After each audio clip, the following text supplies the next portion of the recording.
President Trump also announced a new trade deal with the UK that will reopen British markets for American companies. All that Britain demands in return is that we keep these two.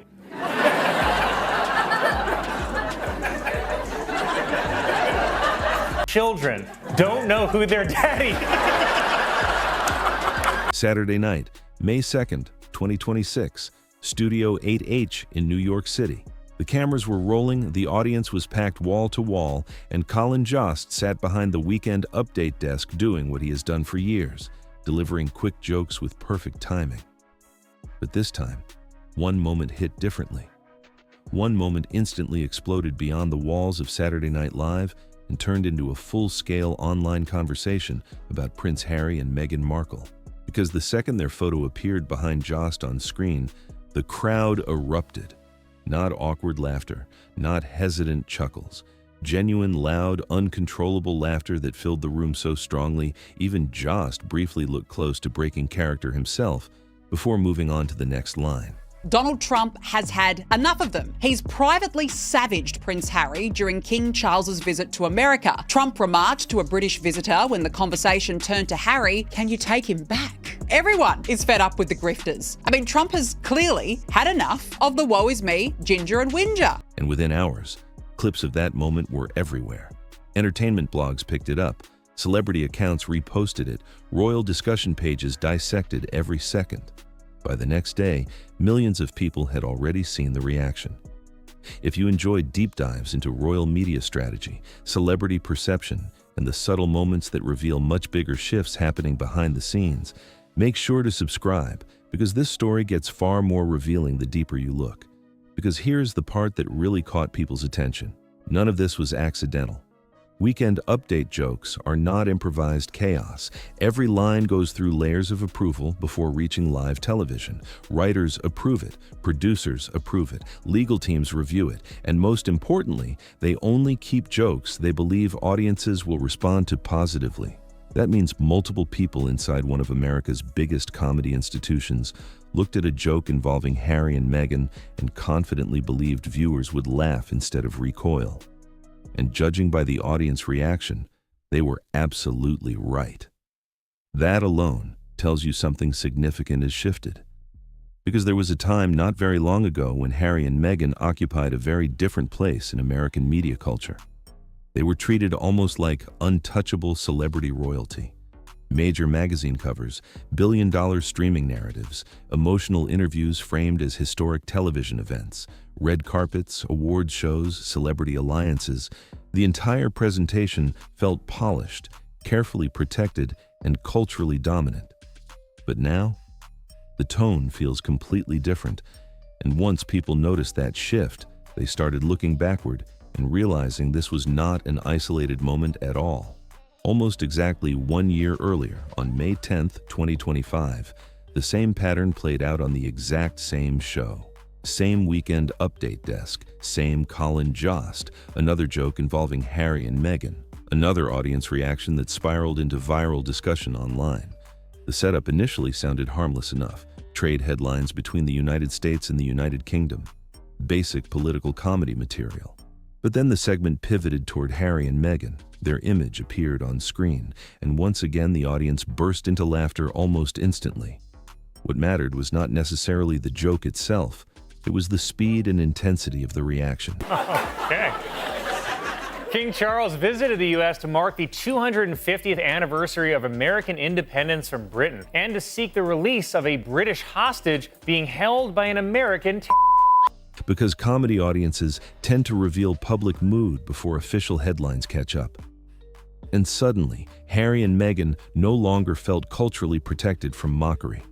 Instead, they were becoming recurring late-night punchlines tied to celebrity drama, media overexposure, and public contradictions. At the exact same time, Harry was publicly talking about reconciliation with his family, while Meghan focused on new business launches and media projects. But instead of treating those efforts like a serious comeback story, entertainment culture increasingly seemed to frame the entire saga as ongoing Hollywood spectacle. And that contrast may be the biggest shift of all. After years of viral interviews, public family fallout, podcast launches, documentaries, memoirs, and non-stop media coverage, a growing number of viewers started asking the same uncomfortable question. Was late-night television simply making harmless celebrity jokes?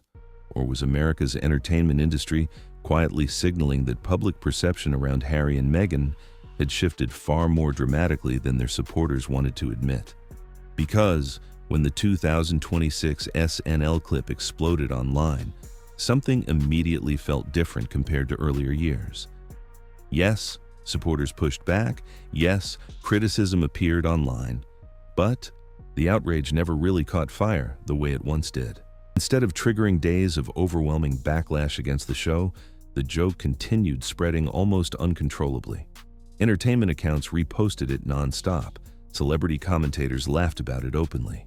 Royal discussion pages replayed the clip over and over throughout the weekend, and that reaction itself became part of the story. Not long ago, even relatively mild jokes about Harry and Meghan could spark enormous online battles. Entire comment sections would descend into chaos, accusations would fly, think pieces would appear within hours defending or condemning every punchline. But by 2025, and especially into 2026, the atmosphere looked noticeably calmer. The internet's emotional energy around the couple had changed. People still watched them closely, absolutely. But increasingly, audiences seemed less protective and more amused, less emotionally invested and more detached. And once comedy shows sensed that shift, the jokes became bolder. What makes it even more fascinating is that Saturday Night Live did not suddenly start mocking Harry and Meghan overnight. The groundwork had been building for years. All right, look who it is. It's one of my ex-girlfriends. Excellent, Miss Tinsley Granger-Gash. Yeah. Hi, Tins. You want to say something to my future child? Oh, hello, little baby.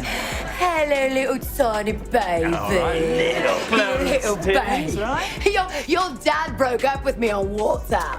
Okay. Go all the way back to April 2019, long before Netflix documentaries, before Spare, before Oprah, before Megxit fully transformed into a global media war. SNL aired a sketch called Royal Baby Video. Emma Stone hosted the episode, while cast members played exaggerated versions of the royal family inside a deliberately awkward fake home video. All right, we're gonna donate. Someone's trapped under the gift. Something. Oh my God, it's Grandma! Grandma, you're on the floor. What's going on? What happened? Am I king? No, Dad, she's fine. Oh, well, good. Careful, Gran, please. You want to say hello to your future grandchild? Oh, hello. Welcome to the family. I already love you with all my heart. Oh, Gran. Even though you're half American, which means you're half traitor. At the time, most viewers simply treated it as edgy royal satire. But years later, people started revisiting those clips online because some of the jokes suddenly felt strangely predictive. That is the eerie part. Certain punchlines hinted at tensions, media obsession, and personality clashes that would later dominate headlines across the world. And once the real-life royal fallout intensified, old comedy sketches began resurfacing everywhere as viewers connected them to later events. Importantly, nobody at the network seemed nervous about any of it afterward. The sketches remained online, the clips kept circulating. There were no major apologies, no attempts to erase the material, no frantic distancing from the jokes. If anything, the internet only amplified them further. One particular deadpan line from the sketch developed an almost meme-like afterlife online. Every time another Harry and Meghan controversy erupted, social media users reposted the same clip again and again. What started as a quick comedy bit somehow became part of the broader cultural conversation surrounding the Sussexes. And that reveals something important about modern celebrity culture. Once comedy successfully frames a public figure a certain way, especially online, the image can become incredibly difficult to reverse. Audiences begin viewing every interview, appearance, or controversy through that comedic lens. But Harry and Meghan were not the only royals SNL targeted during this period. By early 2022, Prince Andrew had become one of the most criticized figures connected to the monarchy following mounting public backlash and damaging headlines. Weekend Update leaned directly into that controversy with several sharp jokes delivered completely straight-faced by Colin Jost while audiences erupted with laughter. And that is where the larger pattern starts becoming impossible to ignore, because increasingly, American late-night television was no longer treating the royal family as untouchable global icons. They were becoming recurring characters in an ongoing celebrity spectacle, one audiences seemed more than willing to laugh at openly. The tone of these royal jokes was not cautious anymore. That was the part people kept noticing. The comedy had become colder, sharper, and far more direct than it used to be. Earlier royal satire often carried a playful edge, almost affectionate at times. But by late 2025, the atmosphere surrounding certain members of the royal family had changed completely, and Saturday Night Live seemed fully aware of it, especially when it came to Prince Andrew. As more headlines and controversies pushed Andrew back into public discussion, SNL returned to the subject again during another Weekend Update segment. This time, it was Michael Che delivering the punchline, and the studio reaction was immediate. Loud laughter, audible shock, the kind of response that instantly signals a clip is about to go viral online before the show is even finished airing. And that is exactly what happened. By the following morning, entertainment outlets were already covering the segment, with some commentators describing it as one of the harshest royal jokes SNL had delivered in years. Now, to be fair, context matters here. Public allegations and investigations are serious issues, and accusations alone do not equal guilt. But what stood out culturally was not simply the joke itself, it was the confidence behind it.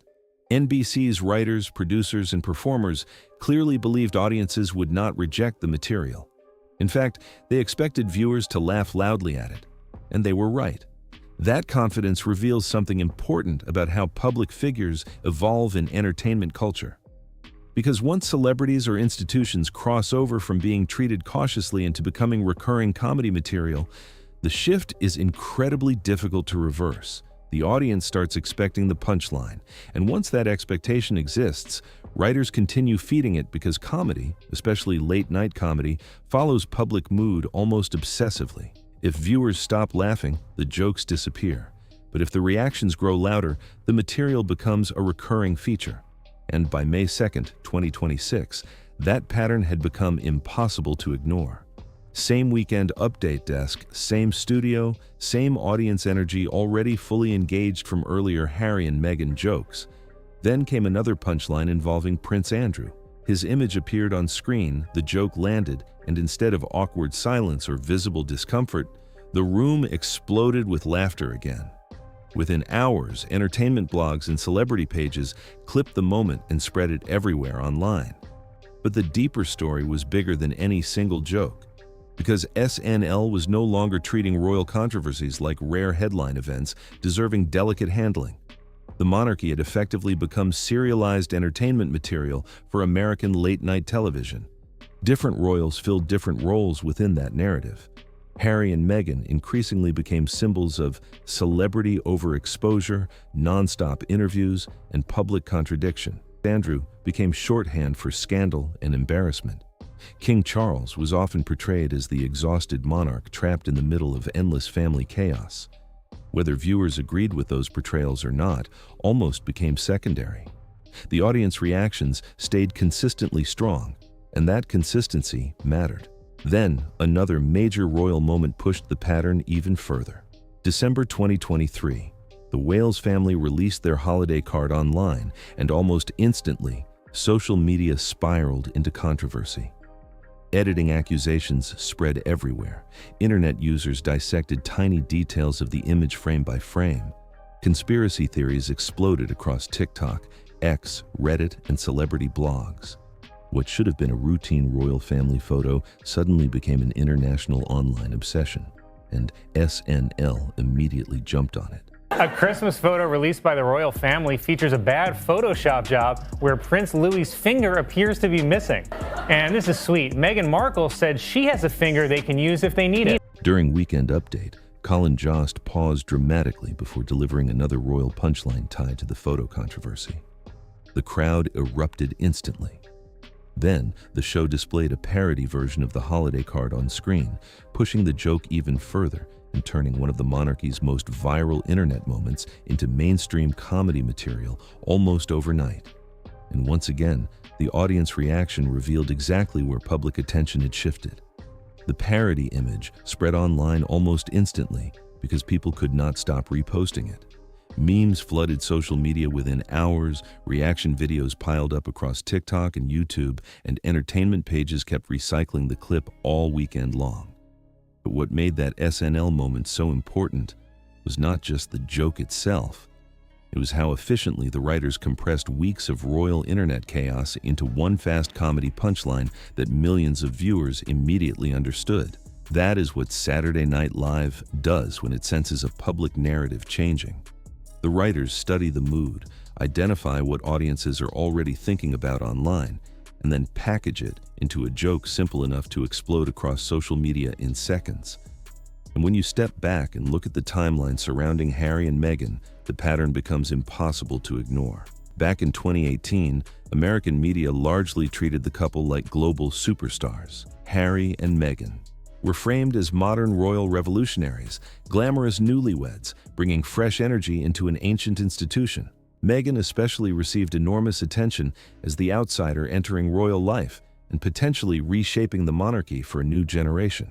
The coverage felt polished, optimistic, and almost untouchable. But then the tone slowly started shifting.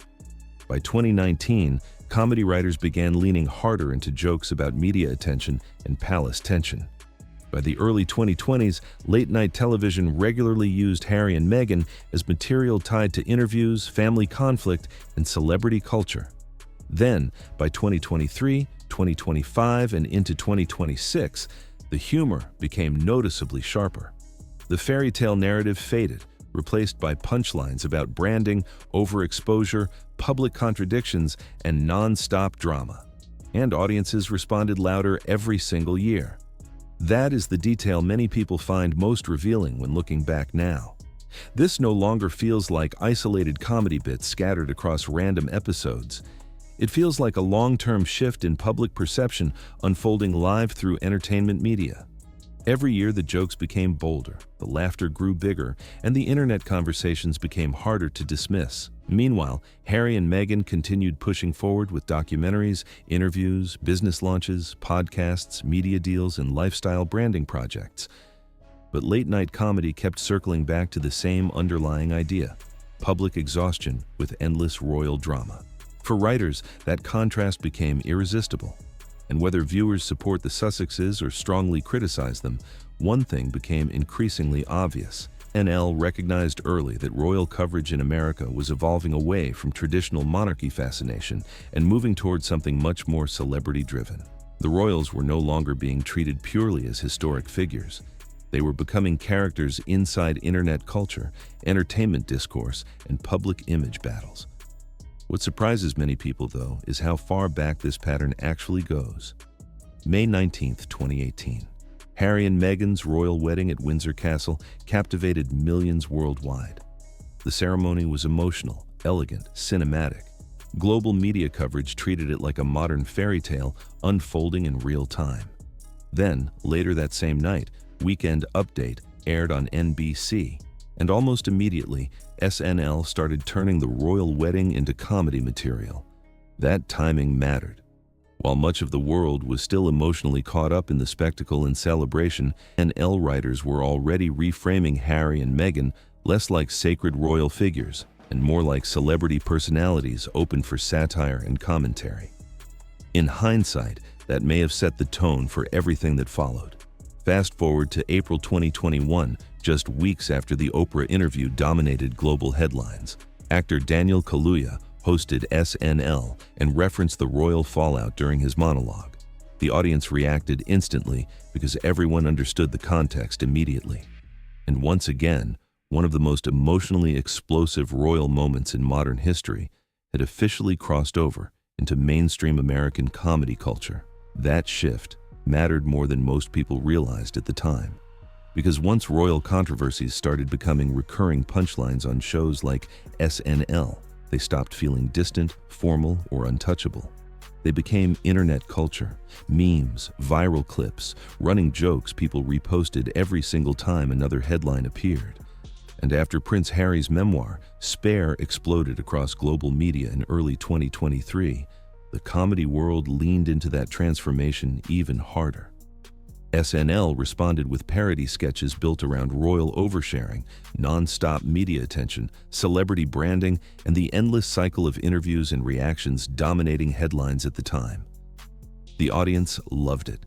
Certain punchlines spread online almost instantly, and one particular line became so widely repeated that royal commentators started referencing it whenever another awkward Sussex headline appeared months later.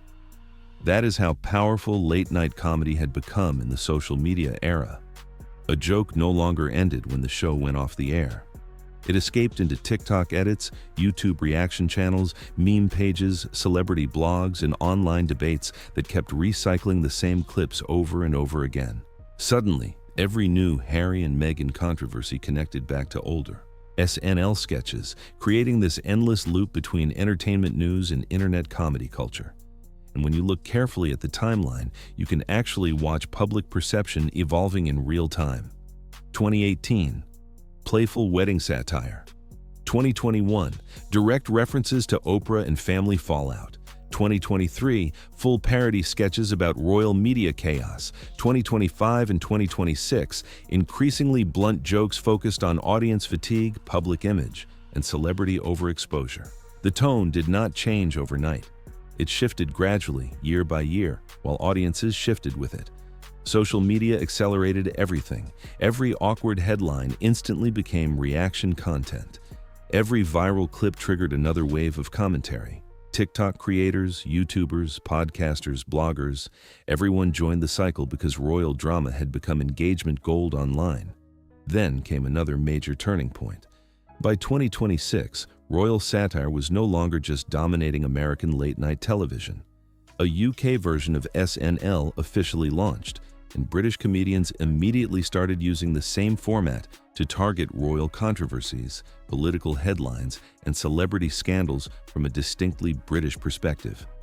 The humor was sharper, drier, more brutal in some ways, and once again, Harry, Meghan, and Prince Andrew quickly became recurring material tied to media attention, branding, controversy, and public perception. That is the full circle moment in this entire story. 8 years earlier, Harry and Meghan were presented as a global fairy tale, glamorous headlines, massive public excitement, endless fascination from both American and British media. But over time, the interviews, memoirs, documentaries, and non-stop public battles changed the tone completely. And comedy writers noticed every step of it. Now, whether someone supports Harry and Meghan or strongly criticizes them, one thing is impossible to deny. Late-night television clearly views them as permanent comedy material in a way that barely existed back in 2018. And once public figures enter that comedy cycle, every new headline risks becoming another viral punchline. So what do you think? Did entertainment media simply reflect changing public opinion, or did comedy itself help reshape how audiences now see Harry and Meghan? Let me know in the comments below. And if you enjoy these deep dives into royal media strategy, celebrity culture, and the hidden shifts behind viral moments, make sure to subscribe because there is always another layer to the story.